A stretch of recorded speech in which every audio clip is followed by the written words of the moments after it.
ہے اس دنیا میں اگر سب زوال میں ہیں، اس دنیا میں اگر ہم کو اس زوال اور ابتلا سے نکلنے کا واحد راستہ، اب اس دنیا میں سے اس زوال سے اور اس ابتلا سے نکلنے کا واحد راستہ صرف یہ ہے کہ ہم اسلام پہ قائم ہوں، دین حنیف پہ قائم ہوں۔ قرآن شریف کے اندر جو ہے نا دین حنیف کے بارے میں آ چکا ہے کہ تم دین حنیف پہ آؤ، دین حنیف پہ آؤ۔ دیکھو قرآن ایسی کتاب ہے، صرف قرآن اور حدیث سنت حضور صلی اللہ علیہ وسلم کی، اس میں صرف کسی بات کا، کسی چیز کا ایک مرتبہ حکم ہونا، ایک مرتبہ اس کا ذکر ہونا ہی کافی ہے۔ کہ تو قرآن اور حدیث کی بہت زیادہ بڑی کتاب نہیں ہے، قرآن تو بہت چھوٹی کتاب ہے، اور قیامت تک کے لیے ہزاروں سال، قیامت کب آئیں گی معلوم نہیں، پچھلے 1440 سال سے لے کے تو قیامت آنے تک، کل لاکھوں سال تک، کب تک، جب تک قرآن ہمارے لیے ہدایت ہے، سب پورے ہمارے لیے نہیں، پورے دنیا کے انسانوں کے لیے ہدایت اور گائیڈنس ہے۔ تو اتنی چھوٹی سی کتاب میں سے اتنی گائیڈنس نکلنے کے لیے تو اس میں بہت چھوٹی بات ہونا چاہیے، کسی چیز کا ایک مرتبہ ذکر ہونا ہی کافی ہے۔ مگر دین حنیف پہ آنے کے بارے میں ایک سے زیادہ مرتبہ اللہ تعالیٰ نے کہا ہے کہ دین حنیف پہ آؤ۔ تو اب اس کے لیے اس کا مطلب یہ بتاتا ہے کہ اس کا مطلب ایک سے زیادہ بار کسی چیز کا ذکر ہے، تذکرہ ہے، تو سمجھنا وہ بہت زیادہ ضروری ہے، بہت امپورٹنٹ ہے۔ جب اتنی مختصر کتاب کے اندر وہ چیز کا تذکرہ ایک سے زیادہ مرتبہ آ گیا تو سمجھنا وہ بہت امپورٹنٹ ہے۔ تو قرآن اور سنت رسول، قرآن میں کسی بات کا ایک مرتبہ آنا ہی، حکم آنا ہی کافی ہے، کیونکہ یہ بہت مختصر کتاب ہے اور تا قیامت کے لیے ہدایت ہے، اس لیے اس میں کسی حکم کا صرف ایک مرتبہ آنا ہی کافی ہے۔ مگر دین حنیف کے بارے میں ایک سے زیادہ موقع پر تذکرہ آنے کا مطلب یہ ہے کہ یہ بہت ضروری امر ہے، اس بات پر غور کریں اور دین حنیف پہ لوٹ آئیں، اور یہی ہماری نجات کی راستہ ہے۔ اگر ہم کو دنیا میں یہ زوال سے، یہ جو ابتلا ہے، ہم کو پریشانی سے اگر نکلنا ہے، اس کا صرف ایک ہی راستہ ہے کہ دین حنیف پہ آؤ۔ اللہ تعالیٰ بولتا ہے کہ دین حنیف پہ آؤ۔ دین حنیف پہ آنا کیا ہے؟ بہت مشکل کام نہیں ہے، دین حنیف پہ آنا بہت بڑا مشکل کام ہے۔ اور ہم اتنے زوال میں ہم دنیا کے انسانوں سے جو دوسرے طرف ترقی کر لیے، سائنس ٹیکنالوجی میں ہم سے لاکھوں سال آگے ہو گئے، 100 سال 50 سال نہیں، بلکہ ہمارے جو دشمنان اسلام ہیں ہم سے لاکھوں سال آگے ہو گئے سائنس اور ٹیکنالوجی میں۔ اب ہم سوچیں گے کہ ہم کو اتنا عروج حاصل کرنا ہے، وہاں تک پہنچنا ہے، تو ہم کو بھی بہت زیادہ کوشش کرنا پڑے گی، لاکھوں سال آگے جانا پڑے گا۔ ویسا نہیں ہے، اللہ تعالیٰ نے ہمارے لیے ایک رحمت رکھی ہے، بہت چھوٹا سا راستہ ہے، ایک دم شارٹ کٹ ہے، وہ ہے دین حنیف پہ آنا۔ اچھا وہ کیا ہے؟ دین حنیف پہ لوٹ آئے، اور یہی ہماری نجات کی راہ ہے، اس کے علاوہ کوئی دوسرا راستہ ہرگز نہیں ہے، اور سب راستے ہماری تباہی اور بربادی کی طرف ہی جا رہے ہیں۔ اچھا آج ہمارے حالات کے تناظر میں اب ہم کو جو ہے نا کیا کرنا چاہیے؟ دین حنیف پہ آنے کے بارے میں نے بتا دیا، صرف اللہ کی کتاب اور اللہ کے رسول کا اسوہ، یعنی اللہ کی کتاب یعنی قرآن اور حضور صلی اللہ علیہ وسلم کی سنت اور حدیثوں پہ عمل کرنا، یہی ہے دین حنیف پہ آنا۔ اس کے علاوہ کوئی دوسرا طریقہ یا دوسرا فرقہ دین حنیف والا نہیں ہے۔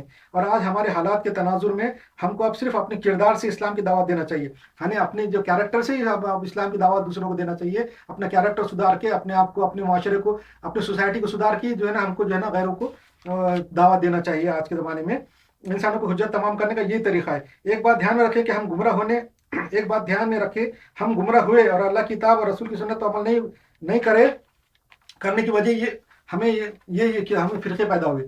ہم نے ایک بات اور دھیان میں رکھو کہ ہمارے جو گمراہ ہونے کا وجہ کیا ہے؟ ہمیں فرقے پیدا ہوئے، ہم نے اللہ رسول کی بات کو نہیں مانا۔ اللہ رسول کی بات کو مانتے تو فرقے نہیں بنتے، ہم نے فرقے بنائے اور لالچ اختیار کیا، دنیا کی لالچ آ گئی، دنیا کی اور حکومت کی لالچ ہم پہ آ گئی، دولت کی لالچ آ گئی، فرقے بنا دیے، خلافت راشدہ خاتمہ کر دیا، اور اللہ رسول کی بات نہیں مانی۔ قرآن شریف میں اللہ تعالیٰ نے کہا ہے کہ اگر تم کوئی بات میں، اگر تم کو وہ ڈاؤٹ ہے یا کچھ تمہیں اختلاف ہے، تو اللہ رسول کی طرف رد کرو، وہ بات کو اللہ رسول کی طرف لاؤ، تو لائیں گے تو تم گمراہ نہیں ہوں گے۔ مگر جب ہم میں اختلاف آئے تو اللہ رسول کی طرف نہیں گئے، بلکہ تعویل شروع کر دی، یہ آیت کی تعویل ایسی ہے، یہ حدیث کی تعویل ایسی ہے۔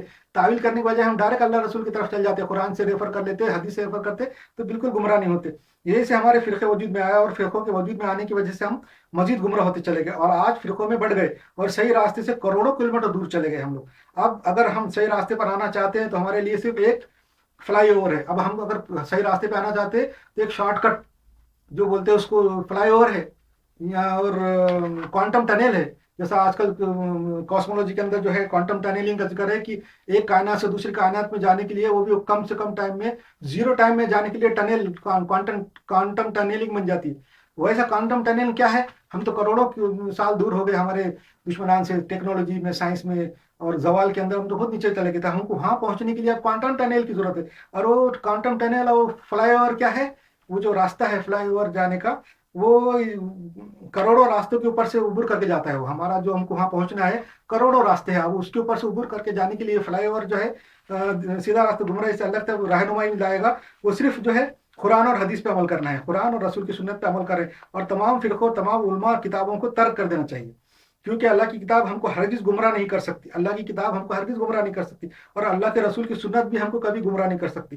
اگر ہم کو جو ہے نا شک ہے کہ اگر کسی کو شک ہے کہ صرف قرآن اور رسول کی سنت ہمارے لیے ناکافی ہے، اگر کوئی آدمی یہ سمجھتا ہے، کوئی مسلمان یہ سمجھتا یہ قرآن اور حضور صلی اللہ علیہ وسلم کی احادیث ہم کو جو ہے نا ناکافی ہے، ہمارے لیے ہدایت اور ہمارے لیے رہنمائی کے لیے کافی نہیں ہے، تو وہ شخص شیطان کے وسوسے میں ہے۔ تو اگر قرآن اور حضور صلی اللہ علیہ وسلم کی حدیث اگر ہمارے لیے ناکافی ہے، اس کا مطلب ہم کو اللہ نے صحیح ہدایت نہیں دیا، اور حضور نے صحیح ہدایت دے کے نہیں گئے، کوئی باتیں بتانا بھول گئے۔ اس کا مطلب اگر کسی کو یہ شک ہے کہ صرف قرآن اور رسول صلی اللہ علیہ وسلم کی سنت ہمارے لیے ناکافی ہے، تو وہ شخص شیطان کے وسوسے میں ہے، کیونکہ اللہ اور اس کا رسول ہمارا دشمن نہیں ہے، اور نہ ہی انہوں نے کوئی ضروری بات اور ضروری چیز ہم کو قرآن حدیث میں بتانا بھول گئے، ایسا بھی نہیں ہے۔ اگر اللہ نے قرآن میں اور رسول نے حدیث میں ہم کو ہماری ضرورت کی کوئی چیز بتانا بھول گئے، تو پھر آج ہم کو ضرور کسی دوسرے کتاب کی ضرورت ہوگی۔ آج ہم کو دوسری کتابیں پڑھنے کی ضرورت اس لیے پڑ رہی ہوں گی کہ کیونکہ ہمارے کو اللہ اور رسول نے کوئی بات بتائی نہیں، بتانا بھول گئے، اس لیے ہم دوسری کتابوں سے مدد لے رہے۔ ایسا ہے اس کا مطلب۔ اگر انہوں نے بھولے تو سمجھو کہ قرآن و حدیث کے سوا اور کسی کتاب کی ضرورت نہیں۔ اگر ہم سمجھتے کہ ہم اللہ رسول نے کچھ بتانا بھولے نہیں، ہم کو اللہ رسول نے جو کچھ ہم کو ضروری تھا، جو اہم ہمارے لیے ضروری تھا وہ بتا دیا، تو اس کا مطلب یہ ہے کہ قرآن اور حضور صلی اللہ علیہ وسلم کی حدیثوں کے علاوہ ہم کو کسی چیز کی ضرورت نہیں ہے۔ تمام فرقوں سے بچنا اور دین حنیف پر واپس آنا ہی ہماری نجات کا واحد شارٹ کٹ ہے اور فلاح اور ہے، اور ہم کو آج اپنی ذات سے اور اپنے کردار سے دین غیروں کے سامنے پیش کرنے کا موقع اللہ نے دیا ہے۔ اپنے کردار کو سنوارنا چاہیے، ہم کو حجت تمام کرنے کے لیے اپنے کردار کو سنبھالنا چاہیے، اپنے کیریکٹر کو سنبھالنا چاہیے، اچھا کرنا چاہیے، کر سکتے ہیں، اور حجت تمام کرے تو ہی ہم پر سے اللہ کا غضب ہٹے گا، ورنہ نہیں۔ قرآن میں بارہا ذکر ہے کہ غیروں کے سامنے حجت تمام کرنے کے بعد ہی اللہ کی جو ہے نا نصرت آتی ہے، اس سے پہلے نہیں آتی۔ موسیٰ علیہ السلام کو جو موسیٰ علیہ السلام تھے اور یہودی جو تھے، ان کے پر فرعون کا بہت ظلم تھا، فرعون بہت ظلم کرتا تھا، مگر وہ فرعون کے ظلم سے نجات کب ملی؟ جب انہوں نے حجت تمام کی، اور جو ہے نا بعد میں جو حجت تمام کر کے فرعون اور ان کے لوگوں پہ صحیح دین کا بتایا، حجت تمام کیا۔ باقی جتنے بھی پیغمبر آئے حضور صلی اللہ علیہ وسلم سے پہلے حضور تک بھی جتنے پیغمبر آئے، جب وہ پیغمبروں نے اور ان کی امت نے جب غیروں کے سامنے صحیح دین پیش کر دیا، حجت تمام کر دی، صحیح بات بتا دی، اس کے بعد ہی اللہ کی نصرت، اللہ کی مدد آئی ہے۔ جس قوم میں بگاڑ پیدا ہو جاتا ہے، پھر وہ قوم اپنے جو ہے نا میں سدھار نہیں کرتی۔ جیسے جس قوم میں جب بگاڑ آ جاتا اور وہ قوم اپنے آپ میں سدھار نہیں کرتی، تو پھر اللہ اس قوم کو پوری طرح مٹا دیتا ہے، نیست نابود کر دیتا ہے۔ جس طرح بلیک بورڈ پہ اگر ٹیچر کوئی لکھ رہا ہے، اگر تھوڑی سی غلطی ہوئی تو وہ ڈسٹر سے مٹا کے پھر سے لکھ دیتا، مگر غلطی زیادہ ہے تو پھر وہ پورا بورڈ مٹا دیتا، بلیک بورڈ پورا صاف کر دیتا۔ ویسا ہی ہے، اگر کوئی قوم کے اندر اگر برائی پیدا ہو گئی اور وہ قوم اس کو درست نہیں کری ٹائم پہ، تو پھر اللہ تعالیٰ وہ قوم کو پوری طریقے سے نیست نابود کر دیتا، مٹا دیتا۔